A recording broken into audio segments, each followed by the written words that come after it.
Rebecca's condition grew worse with each passing day. She began to lose her senses. Sometimes, she would talk to herself. Sometimes, she would laugh alone. Other times, she would hold a cup of palm wine, dance wildly, and shake her waist as if she was celebrating something no one else could see. Madame Catherine watched helplessly.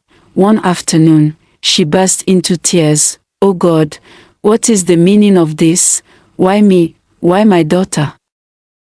From that day, Madame Catherine made sure Rebecca never sneaked out of the house. She watched her closely, day and night.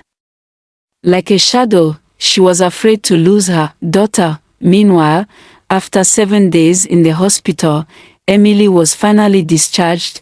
Instead of Jude taking her back to Madame Catherine's hut, Jude took her straight to Lagos. When they arrived at a big, beautiful mansion, Jude smiled and said, "Emily, this is our home." Emily was shocked. "Wow, Jude, this is beautiful," she whispered. He held her hand and took her around the compound. "My love," he said gently, "this is our new home. We will live here and start our own family." Emily smiled with happiness. From that day, Jude spoiled Emily with love. He took her to outings, shopping malls, restaurants, beautiful places. He made her feel like a queen. One day, at a big shopping mall, Jude suddenly knelt down. People stopped to watch. He brought out a ring and said, "Emily, will you marry me?" Emily covered her mouth in shock. "Yes, I will marry you." They hugged each other. People clapped.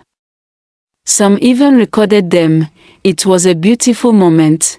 That night, when they returned home, Jude and Emily talked. "My love," Jude said, "next week, we will go to the village and inform Mama and the elders about our marriage." Emily nodded happily. The next week, they traveled to the village. When Jude's car entered Madame Catherine's compound, "My husband is back!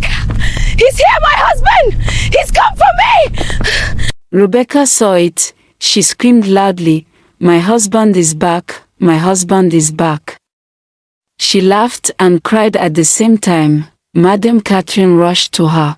She held her hands tightly. "My daughter, please, come inside," she said softly. "Let me talk to them first." She took Rebecca into the hut and locked the door gently. Outside, Jude and Emily came down from the car. They greeted Madame Catherine and sat with her. After a moment of silence, Jude spoke. "Mama, I'm sorry for abandoning Rebecca on her traditional marriage day. I know I hurt you. Please forgive me." Madame Catherine wiped her tears. Then Jude continued, "Mama, I want to marry Emily. I don't want Rebecca anymore."